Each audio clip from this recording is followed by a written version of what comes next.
Good morning, dear students. Now we will start with our new chapter and also the last chapter, but not the least, that is Unit 6 Exploring Patriotism. Now, exploring patriotism मतलब होता है देशभक्ति, ठीक है। जैसे अभी आपको पता होगा कि हमारे देश में काफ़ी बड़े बड़े ऐसे लीडर्स हैं जिन्होंने काफ़ी हमारे लिए, हमारे देश के लिए उन्होंने काफ़ी बड़े बड़े योगदान दिए हैं, ठीक है। So now moving forward our first activity. अब आपको यहाँ पे ये पिक्चर दिखाई दे रही है, तो इसमें आपको क्या करना है, इसमें से जो आपको ये फेसेस बने हुए, एक ट्री है और ट्री के यहाँ पे एक फेसेस बने हुए हैं और उस फेसेस को, उस चेहरे को आपको पहचानना है, ठीक है। और उनके नाम यहाँ पे आपको, उन ग्रेट लीडर्स के नाम आपको यहाँ पे नीचे लिखना है, ठीक है। जैसे कि पेज नंबर 51 में आपको दिया हुआ है, पहला क्वेश्चन है how many faces do you find in this picture, यानी आपको यहाँ पे टोटल कितने फेसेस हैं दिए हुए हैं इस पिक्चर में। तो अगर आप काउंट करोगे तो यहाँ से स्टार्ट करते हैं 1 2 3 4 5 6 7 8 9 10। तो टोटल कितने फेसेस है, 10। तो यहाँ पे आप लिखोगे I find 10 faces in this picture, okay. 10 आएगा आंसर, क्या आएगा, 10, ओके।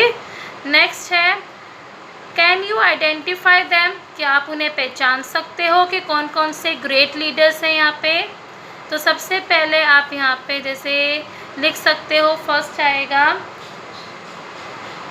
लिखना है आपको yes they are the faces of first Gandhi ji, then Khan Abdul Gaffar Khan, Bal Gangadhar Tilak, Subhash Chandra Bose, Jawaharlal Nehru, Lal Bahadur Shastri, Bhagat Singh, doctor Sarvepalli Radhakrishnan, Rajiv Gandhi and Indira Gandhi. So these were the famous leaders of our nation. Okay. So now ये आपका homework रहेगा, ठीक है। ये आपको अपने इंग्लिश के टेक्स्ट बुक में लिखना है with dark pencil, okay. Now take out next page number, that is page number 52. Okay, so on page number 52 on the top, activity number 2 the making of the Mahatma. अब यहाँ पे आपको ये picture दिखाई दे रही है, कौन है इस पिक्चर में, पहचानिए। हाँ, तो ये जो है पिक्चर में है महात्मा गांधी, ठीक है। इनका पूरा नाम क्या है, मोहनदास करमचंद गांधी, ठीक है। तो अब ये कौन थे, ये जो है he was the father of our nation, okay.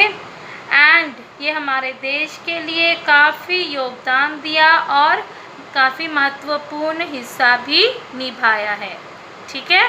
अब इस एक्टिविटी में आप क्या पढ़ोगे कि वो महात्मा कैसे बने, ठीक है, उनका नाम महात्मा क्यों लगा, कैसे बने।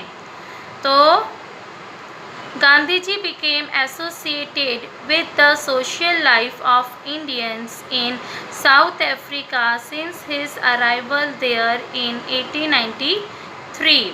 इसका मतलब क्या है कि करीब 1893 में उनके आगमन के बाद से दक्षिण अफ्रीका मतलब साउथ अफ्रीका में भारतीयों के सामाजिक जीवन, सोशल लाइफ यानी सामाजिक जीवन के साथ गांधी जी जुड़े।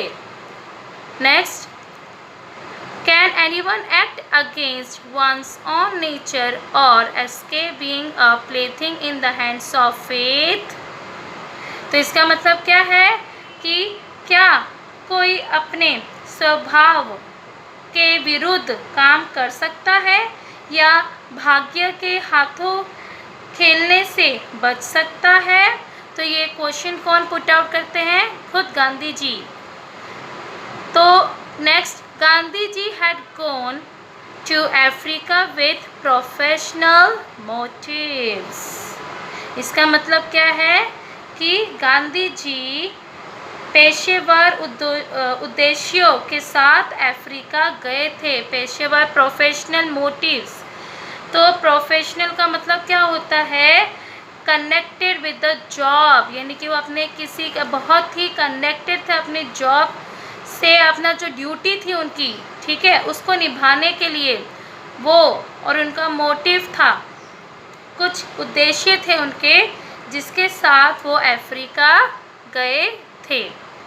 ओके, सो नेक्स्ट है, but as must have been the design of destiny, his 21 years stay in South Africa became the preparatory period that equipped him with the perseverance and moral strength to emancipate society from the forces of untruth and violence with the spiritual antidote of truth and non-violence।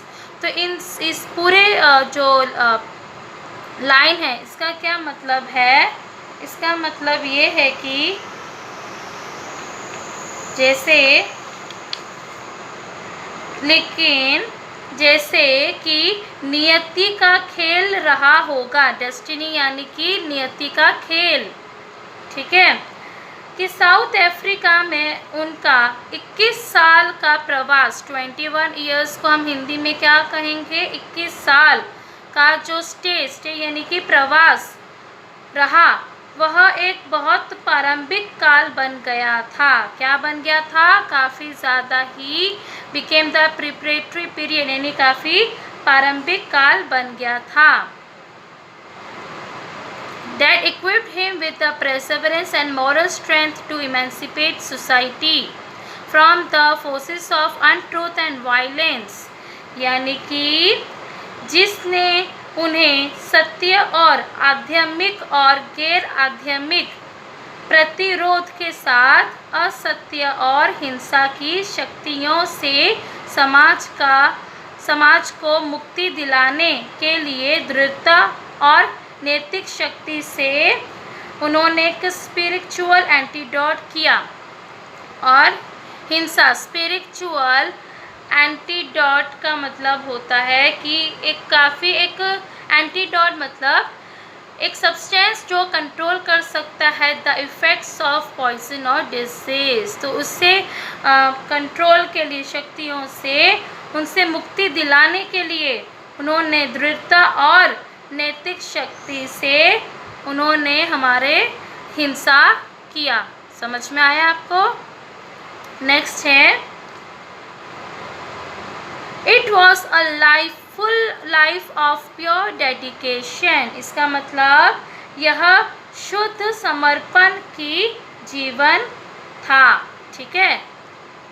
Next, for not once in 21 years did he ever project himself as one who was after fame?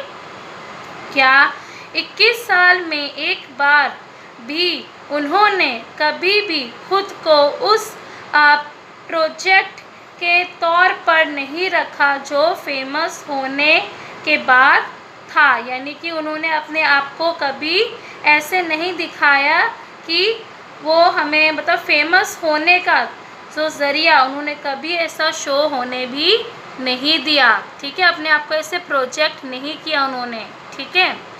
और one, asserting himself as the author of events। तो इस अंत में क्या होता है कि